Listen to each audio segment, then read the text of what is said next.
هعمل معاكم النهارده ان شاء الله الجاتوه. هعمل جاتوه فانيليا وجاتوه شوكولاته. اول حاجه كده نسمي الله ونصلي على الرسول. اللهم صل وسلم وبارك على سيدنا محمد وعلى اله وصحبه اجمعين.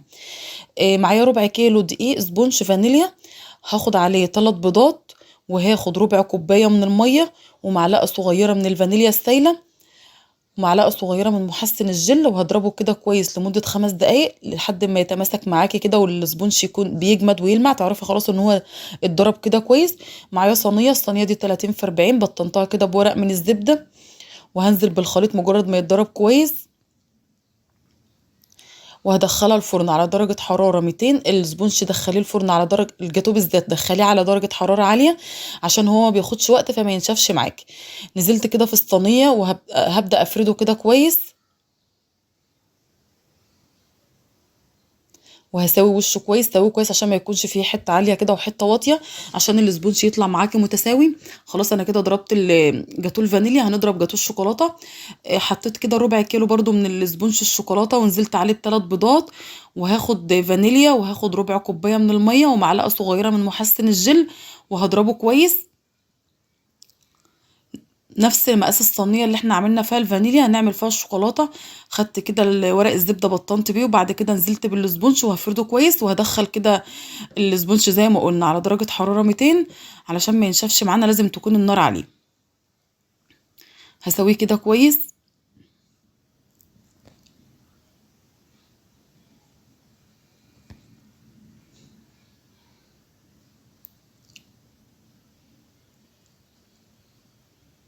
خلاص كده هندخله الفرن. شايفين بقى كده السبونج بعد ما خرج من الفرن، غطيته كده بورق، ممكن تغطيه بورق زبده، واول ما يخرج من الفرن غطيه عشان الوش يطلع معاكي بكل سهوله.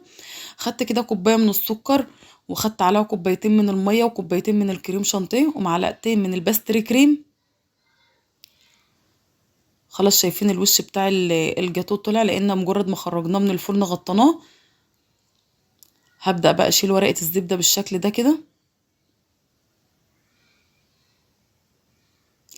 انا هنا بقى قسته كده علشان اقطعه بالنص بالظبط، ما يكونش قطعه طويله وقطعه قصيره. لازم تقيسيه وتشوفي النص الصينيه بتاعك قد ايه، وبعد كده هتقطعي من نص السبونج كده بالظبط، عشان زي ما قلنا ما يبقاش فيه لا قطعه كبيره ولا قطعه صغيره، يكون متساوي. هنعمل برضو السبونج الشوكولاته بنفس الطريقه كده. هنخرجه ونشيل ورقه الزبده، هنقطعه كده 2. هنشيل الوش كده بالسكينه.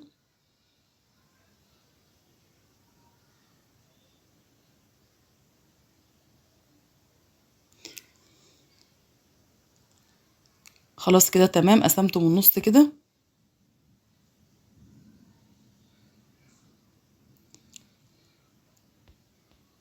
هاخد كده اول طبقة من الاسبونج الفانيليا،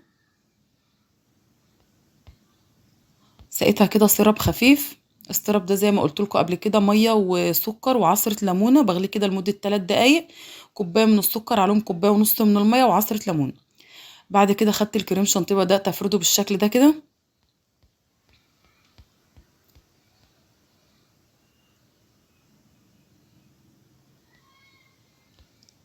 وهاخد الطبقة التانية من الاسبونج.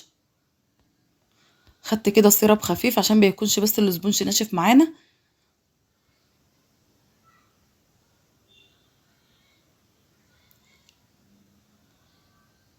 متنسيش تعملي لايك وشير وسبسكرايب وتفعلي الجرس عشان يوصلك كل الفيديوهات الجديدة. هسويه بقى بالشكل ده كده. جبت الاسكلابر وهبدأ اسويه كده. هنا بقى باقي الاسبونج خدت عليه معلقة من الكاكاو ومعلقة من النوتيلا، وهضربه كده كويس عشان هنعمل الجاتو بتاع الشوكولاتة. خدت كده اول قطعة، وبعد كده خدت عليها برضو ستيرب، وبعد كده هنزل بالكريم شانتيه. المعلقة النوتيلا اللي انت بتحطيها على الكريم شانتيه طبعا هتفرق معاكي في الطعم. خلاص فردت بالشكل ده كده. هاخد الطبقة التانية من الاسبونج،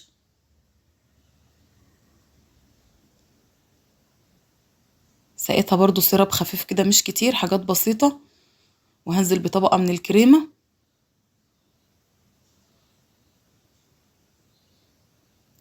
وهسويها كده كويس، وهدخله التلاجة كده لمدة 10 دقايق.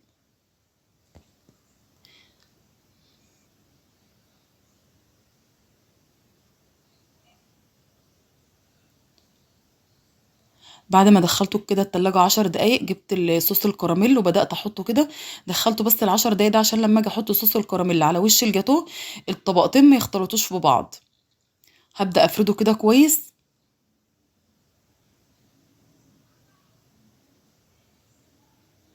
خلاص كده تمام. وهاخد على جاتوه الفانيليا جوليو شوكولاتة، ده جوليو المتحدة.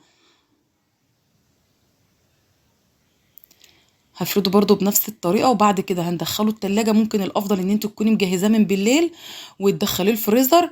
لو انت لسه عاملاه ومحتاجاه في نفس اليوم، اقل حاجة هتعمليه 4 ساعات كده عشان لما تيجي تقطعيه تكون الطبقات متماسكة، فتحطيه في الفريزر اقل حاجة 4 ساعات. شايفين كده بدأت اسويه كده كويس، اشيل اي حاجة زايدة عشان الطبقة تكون شكلها متساوي ومتناسقة. فبشيل كده بالسكينة.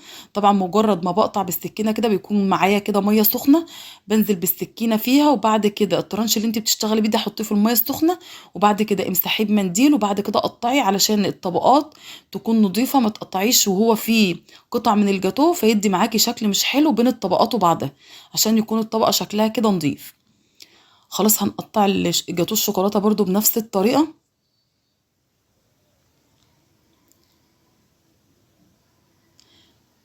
طبعا بنشيل الزيادة دي زي ما قلت لكم علشان تكون الطبقة شكلها متناسق، وشكلها كده يكون متساوي وحلو، ويكون نظيفة. لو في صوص شوكولاتة واقع كده من على الحروف تكون الطبقة شكلها كده معاكي شكلها شيك. خلاص قطعناها بالشكل ده كده. بعد كده هعمل القطعة دي مثلثات. خدت كده روزتات من الكريم شانتيه الفانيليا، وهاخد على كل واحدة كده واحدة من الكريسبي الأبيض.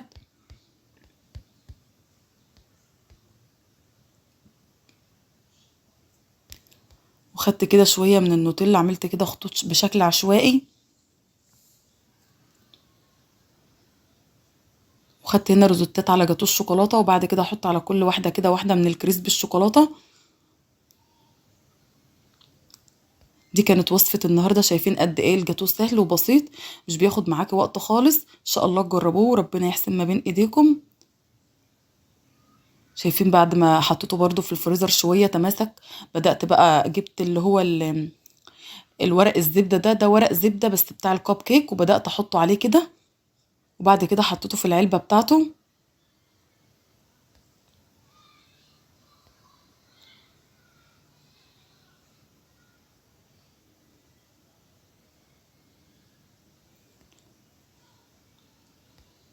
خلاص هرصه كده كله بنفس الطريقة. شايفين ما شاء الله القطعة حجمها كبير. دي كانت وصفة النهاردة، يا رب أكون أفدت.